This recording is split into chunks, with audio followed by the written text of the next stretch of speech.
There's a ton of aspects to like about Magical Starsign, whether that's the setting, the narrative, the characters, the gameplay. A lot is on the table when it comes to things to love about this niche dual-strain RPG. One aspect I want to touch on is the bosses.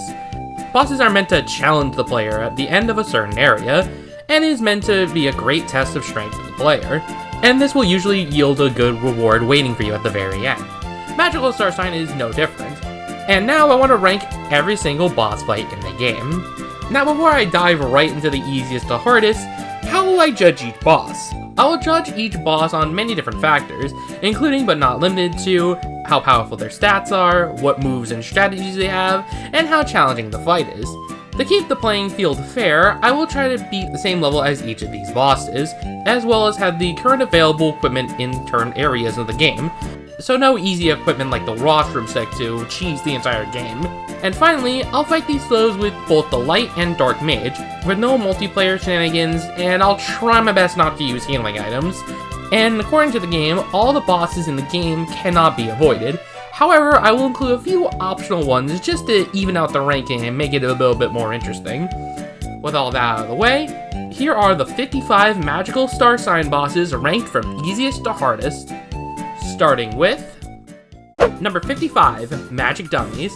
Yeah, no surprise that the tutorial boss is at the bottom of the list. Your full level 1 team should wipe the floor with them. Unless you're trying to lose, which will take 40 minutes, this fight is basically impossible to lose. Number 54, Hermit Lab. You may be a little shocked to see this creature past all the Erd bosses, but I can assure you, the Hermit Lab is a joke fight. It countering down does absolutely nothing but waste your time, and the tackle attack is super easy to block. Again, you have to go out of your way to lose a battle like this.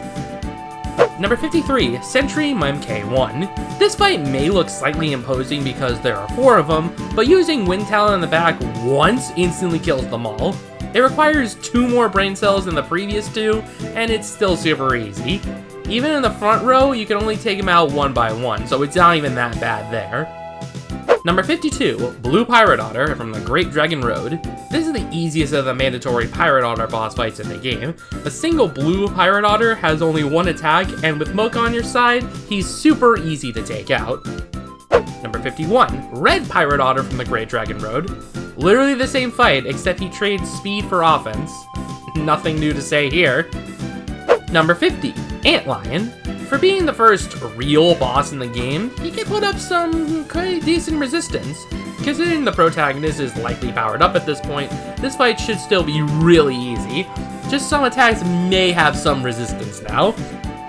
Number 49, Sentry MK2. They are slightly different than the first Sentry robots, but now may not be consistently one-shotted by our funny bunny girl. Unless she is powered up and has a high IQ stat now. You'll be taking some damage from rocket punches now, but still it's very easy. Number 48, Double Blue Pirate Otters from the Great Dragon Road. Again, it's literally the same fight as the one when there's 1 of them. You might have to take some damage due to their speed stat, otherwise there's not much effort in this fight either. Number 47, Double Red Pirate Otters from the Great Dragon Road. Since again, this is the same exact fight except speed is traded for offense, the only other reason I could think this is more difficult is red is a more threatening color than blue. That might scare a child. Number 46, Sentry MK3. This fight might pose some challenge, the challenge being they won't explode in 1 or even 2 hits. They are bulky, and that's about it. Next entry. Number 45, Sergeant Patrolman, Rio Villa. This one is easy because there's only 1 of them, and Dark absolutely destroys him. But Light and the full team also doesn't even struggle at all, but you'll likely not lose against this one single policeman. Number 44, Yggdrasil Tree Pirates. So skipping ahead, you probably have fought these pirate otters with swords earlier in the game, but in this fight in particular, it poses barely any threats. Your full team is here and they can wipe the floor with these guys in literally a few turns. No challenge here. Number 43, 3 Pirate Otters from Condiment Tower. Similar story here, but this time they have the strongest stats of the default Pirate Otters, at least without weapons. Approach this fight like any other. Mocha is probably slower than these guys, but can easily tank their hits. Still pretty easy. Number 42, 3 Pirate Otters, 1 with an anchor on Condiment Tower. The blue guys without weapons you've seen before, but now, one of them packs a fancy anchor, which can slice and dice a gummy frog. He's strong and fast, but regardless, this is still a really easy fight to deal with. Number 41, 3 green pirate otters, one with a fishing line. Again, the same fight, except one has a fishing pole that can steal some of your money. And honestly, money at this point doesn't really mean that much. Just take them out like you've done with every other pirate otter fight so far. Number 40, 3 sergeants from the Holy Water Pyramid. These guards usually like to shield most of the time, and they can charge at you, but their defense is their biggest priority, so it's unlikely you'll ever be able to lose this fight. Also, you could probably skip ahead and just get the garden mitts with Chai and then use a single dark bomb. Yeah, that one also works.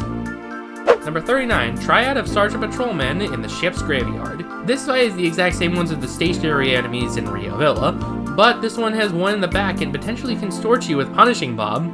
But it's standard fare. Again, you don't really have too much fear in this fight, unless they target the pro tag all at once.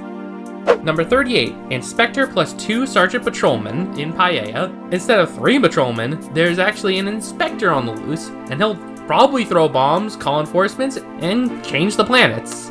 Because he can totally do that.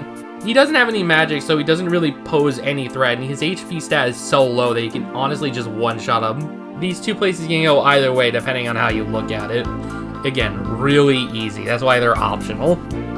Number 37, 2 green fishing pole otters and 2 blue anchored otters in the funnel pitted Nova. Now that you have 2 of each of them, you have to actually start using a bit more defensive measures against these guys. But since you already fought these guys before on Raisin, we'll get to that, you'll be at a slightly higher level from other fights already.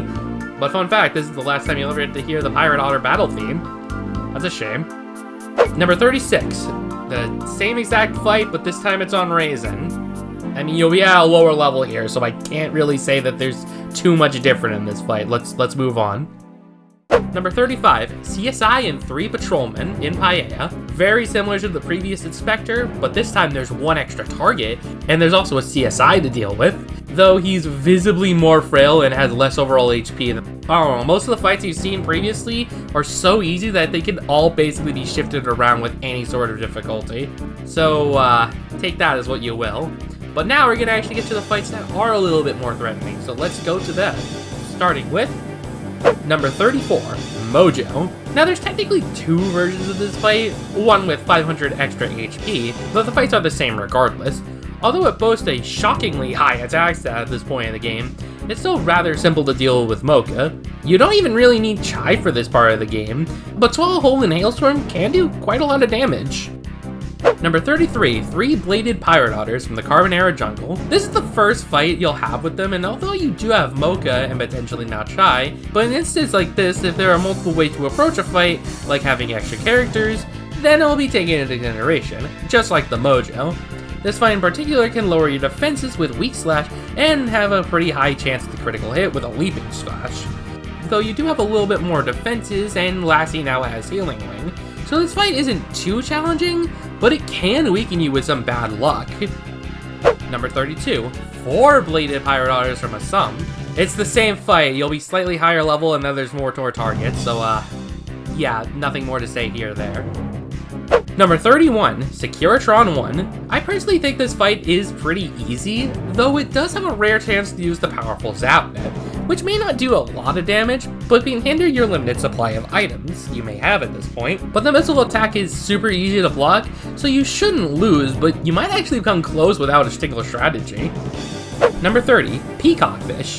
This fight is similar to the Mojo fight, but it trades speed for power. Pico is on the team, but he really can't do that much. Matter of fact, if the water planet is powered up and the nerdy fish uses a hailstorm on Pico, he actually might die. But regardless, it can still be a tough fight when it comes to the Peacock Fish when it uses Hailstorm. But it's not a horrible fight. It has more options than most other fights, so be careful. Number 29, Equal Elicrew. This is the first of our enemy Enigma friends, and although this creature was a pain in the previous game of Magical Vacation, this time it's all alone. And although it can get out of hand when it starts buffing its IQ with Jackpot, but that is a 1 in 4 chance of happening, and Shadow Die is so easy to block that it isn't even too dangerous when it is powered up. Light easily washes this creature, and Dark doesn't even have that far of a time taking that thing down either. You have your full team with you, so don't worry. Number 28, Double Pukas on Raisin. Slightly more threatening than the older sibling on Shadra, Cleaves and Shadow Dives from 2 targets here are a little bit more threatening than just 1 target. Plus, some members may not be near the same level as other party members, so this fight might be able to do a little bit more damage when he left unprepared.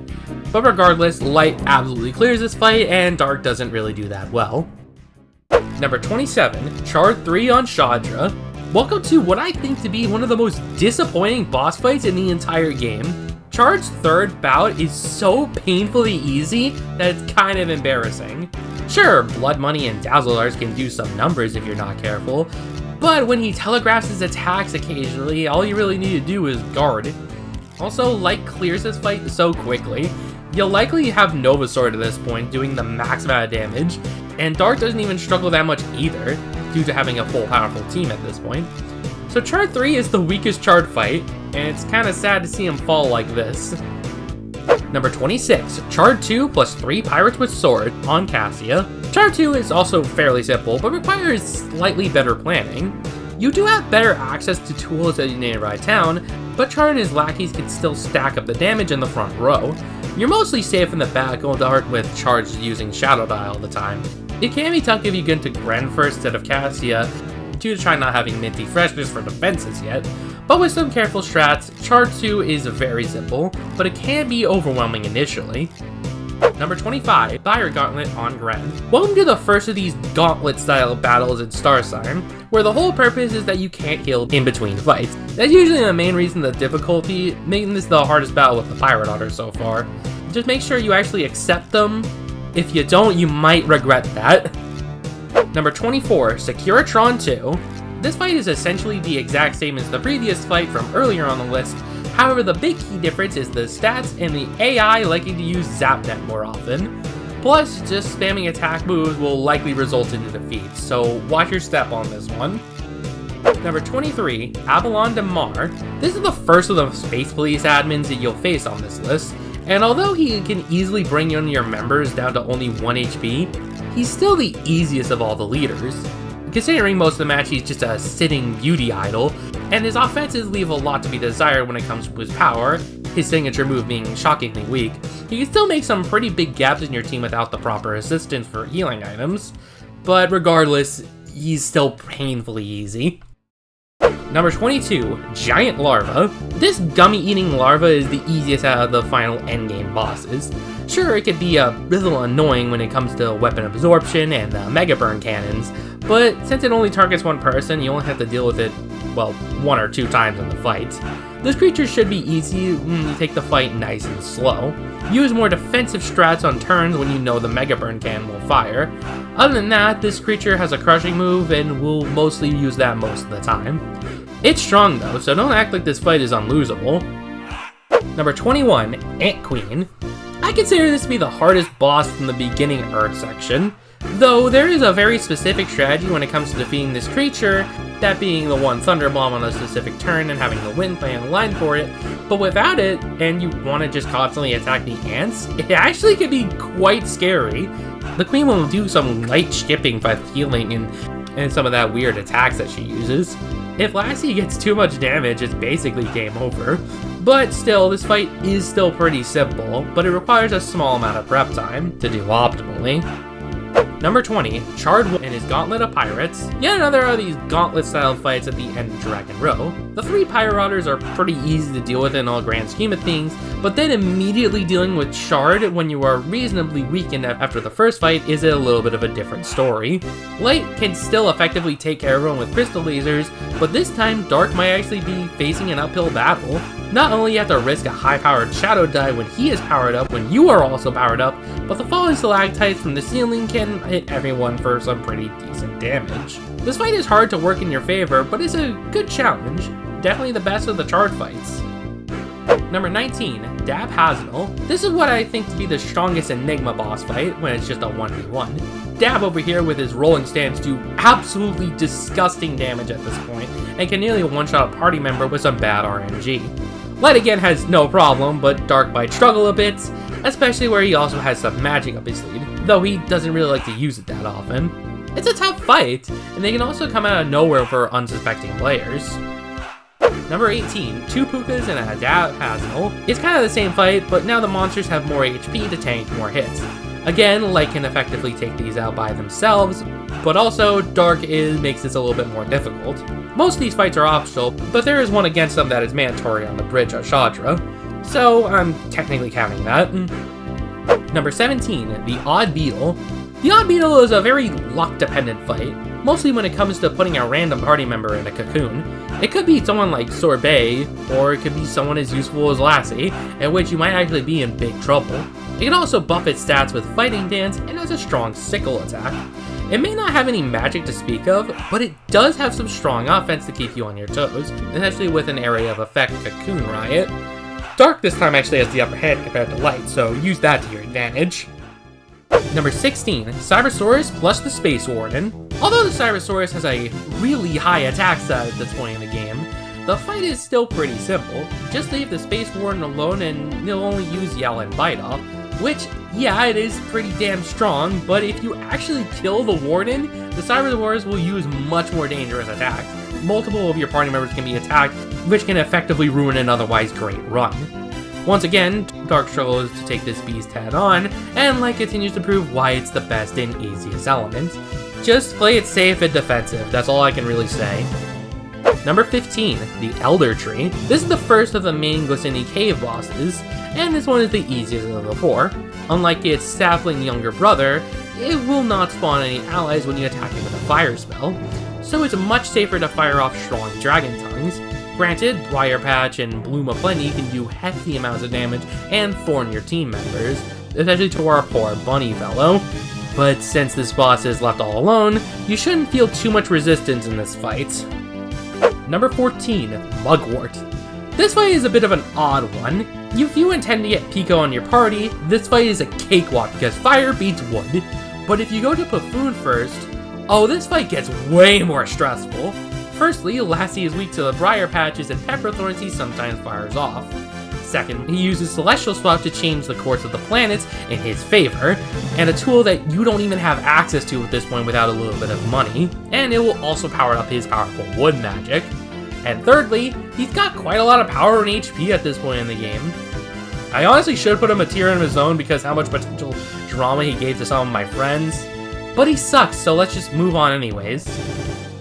Number 13, Bree Puri. Although she has a questionable design, Miss Puri puts up a hell of a fight. Her incredibly fast speed puts her at a clear advantage to strike multiple times. Sonic Saber and Wind Talons might not do too much damage, but it can wither a team fast with how much time she gets to attack. Combine that with her ability to whisk someone away with Cyclone Walls for 3 turns to send them straight for the heavens for simping. Combining all of that gets you a fight where just a few wrong misplays can result in a wipe, though she is a bit weaker than her other teammates. Number 12, Mangus Muzzlepass. The Muzzle Flash is back! And he ain't messing around for his debut fight. He has incredible power, and although his only offensive move that hits everyone is Heat Fondue, which he doesn't even like using most of the time, but even still, hitting one party member can still do a lot of damage, especially when 35% of the time, he can use a counterattack after you hit him. Not only that, his signature move Blazing Hand has a 75% chance to inflict Scorches on you, effectively making a party member useless. This fight can be brutal when left unprepared, so be really careful. Number 11, Beak Fowler. The leader of the current Space Police puts up one tough fight. With the speed of Puri and the power of Muzzle Flash, it is all wrapped up into a Dark Mage with some strong dark smells. It makes him a force to be reckoned with, I'll tell you that. Not only that, but his signature move Lotus Barrage has a 25% chance to instantly kill a party member. And since he can use that move multiple times in a row, this can snowball in an otherwise simple fight into an uphill battle. Light can still sweep him though. Sorry, average Dark Mage enjoyers. Number 10, the Gummy Girl. Now that we're in the top 10, we gotta start strong, and strong is a good way to describe the Gummy Girl. Although she's not as strong as some of the previous entry, her main draw is her overpowered Glamour Shot. This move is straight up illegal. It can deal heavy dark damage, curse you so you can prevent your healing, shift your party around, and also remove buffs from your team. And she loves to use the move when she is a little weaker. Light may not even be safe from the constant barrages of glamour shots, but Dark cannot do too much effective damage either due to powering up her darkness spells too. Honestly, Gummy Girl is at the number 10 spot. Glamour Shot is the real number 10 spot. Number 9, Gummy Giant plus Master Kale. The dynamic duo of a crazed psycho and his gummy puppet can make your run end faster than you can say, mercy! Kale is the first boss we can talk about that can utilize every single type of magic, and although in this fight he actually has nerfed in terms of magic IQ, when he uses spells like Heat Fondue, Falcon Dive, and especially Briar Patch, it can be quite devastating to your whole party. Insect Bullets can neuter a team's stats really easily, and I haven't even gotten to the damage sponge known as the Gummy Giant. Gummy Spread can do a whole lot to the party, and Sword of Life is strong into one particular party member, and it can hit anywhere. And the elements that the Gummy Giant and Kale possess is the opposite and the same as the Protag, so there's no quick killing one of these creatures. Well, maybe Kale, you can probably effectively take him out quickly, but it's still one tough Prem-Ultimate fight, so never let up against this crazed insect-loving psychopath. Number 8, Mudflap's Space Police Gauntlets. This is the last gauntlet-style battle on the list, and it's by far the hardest. First, you have to deal with 3 policemen, which that isn't that bad, especially if you are a Dark Mage. But then after you're done with that, you have to face 6 policemen without healing, which can be pretty tough if you can't manage your MP pretty well. But after you beat those 6, somehow, you have to deal with Mudflap and his 2 buck privates. They might only be used for bouncing Mudflaps around bottom to crush you, but can also soak up some damage. Mudflap's odors can also just ruin the fun of the fight. He can status you with 3 different odors, and since you don't have Sorbet on the team to heal up those status ailments, good luck getting rid of them. And since he's an Earth Mage, your healer now has to be your effective damage dealer for the fight. Now that means you have to say goodbye to your reliable healing wings. This gauntlet can make some good strategies, but a couple of bad unlucky moments will probably force you to redo this whole gauntlet from the start. A brutal fight for a sneaky foe. Number 7, Totem Bombs. Most of the other bosses on early Grand and Buffoon are wildly determined on which area you went to first, but the Totem Bombs don't give a damn. They are so brutal that even with Chai, you're still effectively forced to use healing items. And without Chai, this fight is scary. Very scary. The 2 main factors that are problematic with this fight is that the Totem Bombs only move. A self-destruct on a foe that has 30 power at this point is absolutely ridiculous. 2 or 3 one of these self-destructing attacks can easily kill one of your party members. The other main issue is using the only way to defeat this large stack, because physical attacks can miss. Looking at you, you rusty pile of bolts. These 2 main factors are the main reason the Totem Bombs are so widely recognized as pains in the butt of the Vacation universe. Number 6, Master Macadamius. You may be surprised to see an optional super boss not at the top of the list, but there is a key method of not dealing with his stupidly strong attacks all alone. Considering he is mostly used for bean pops or potential figurines, he just floats there, waiting for you to do the first strike. So you can set up with buffs like jams, walls, fevers, planets, until you feel comfortable to take a huge chunk of HP with Chai. That is mostly the first leg of the fight, but you're also at the max levels, so sacrifices are necessary. Of course, this fight is still really difficult. I mean, look at these stats. He also has the longest celestial swap change to set up an orbital end. Gusta can just straight up one-shot people, and honestly, without setup, Macadamius would undoubtedly be at number 1. But there are 5 fights that outshine this already strong warrior. Number 5, Holy Sapling. This is what I consider to be one of the hardest main bosses in Magical Starsign. The Holy Sapling is absolutely bonkers strong at this point. Not only it has double the amount of HP as some of the bosses you faced already, not only it can hit you with strong AoE attacks and briar patches to thorn or even kill Lassie, not only it can also align the planets for some reason, it actually can defend its fire weakness by summoning leaf witches upon contact. This one mechanic ruins any enjoyment of this fight, because this happens all throughout the fight. You have to manage so much, like dealing with the leaf witches and defending against those Holy Sapling's strong attacks. With such little on your side, it is possible, of course it is, but damn if it isn't absolutely brutal to deal with when you are unprepared. Number 4, Umbra. Yeah, the other level 99 super boss is here too. Umbra is a crazed final challenge in the Glycine Caves, though I do consider it not to be the hardest boss in that dungeon. We'll get there, but let's explain what you're up against. Every single magic type in the game, check. A disgustingly high HP, speed, and IQ stat, check. And when the fight is almost won, Umbra can also basically align the signs. Is Umbra a cheater? Check, check, check. Once again, sacrifices are required in the fight like this, and since you have basically any equipment up to this point, you might as well be at an upper hand when you start the fight. Though it's not like Macadamia's setup, you're still gonna be doing an uphill battle. I honestly think that this final challenge is not nearly as bad as the top 3 choices here, so let's talk about them. Number 3, Securitron 3 plus 4 Zap Hounds. This fight can kiss my ass. Oh lord, this is one of the toughest fights, oh my god. So, it has the same attacks as the other Securitrons before it, but the amount of damage it can do is nuts. Imagine a Zap Net that can hit everyone and has a higher attack stat than the final boss. And if it uses it multiple times, it's over, and you've just lost. You could just have to beg and pray that it uses level 3 lock-on more often than not. And not to mention that there's these bastard Zap Hounds, which can either cripple the front or do heavy damage in the back. And there's 4 of them! If you don't have the wing set on any one of your party members, good luck, because in this fight, you're gonna need it. Number 2, Shadra. Of course the final boss would be this eye. Are you surprised? There are so many factors in this fight that could be overwhelming for a first playthrough or even subsequent playthroughs. Mocha is left at 1 HP, so it's basically dead as soon as the fight starts. Shadra can change to any one of the 7 elements, making this an RNG nightmare. She also has every single element to attack with, and can deal max damage when she is powered up. Yep, that also works, and she has easily the highest amount of HP of the main bosses in the game. And honestly, that's just her first form.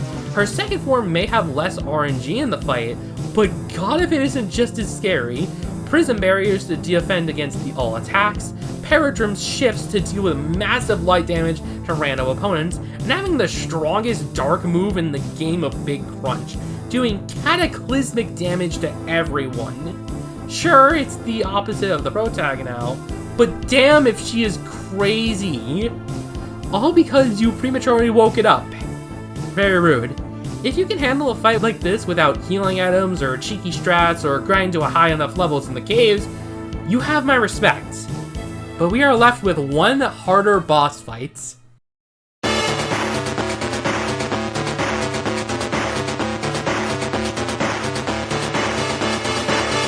Number 1, Cybersaurus 2. Cybersaurus 2 is easily the hardest boss in all of Magical Starsign. Let's start off with just this image. Yep, that's 2 other bad guys doing damage and a healer with a light spell spammer in the back. Really a bad start right now. And then there's the Cybersaurus stats. Yes, that's 140 attack and 170 speed. That's not threatening at all. After that, it's a fire mage, meaning that the frail sorbet is your main damage dealer. So good luck finding a way to her to the front, unless you want to take about 2,000 damage. And finally, this mad creature can also do the buffed AoE attacks. And it doesn't matter if you either keep those creatures on the field or not. It will lunge and scream at you all it wants to, and I'll be completely honest, there's not really a consistent strategy with this fight. If you have the wing set on at least 3 party members, you're most likely going to stand a fighting chance. If not, then just pray. I don't know who, just pray.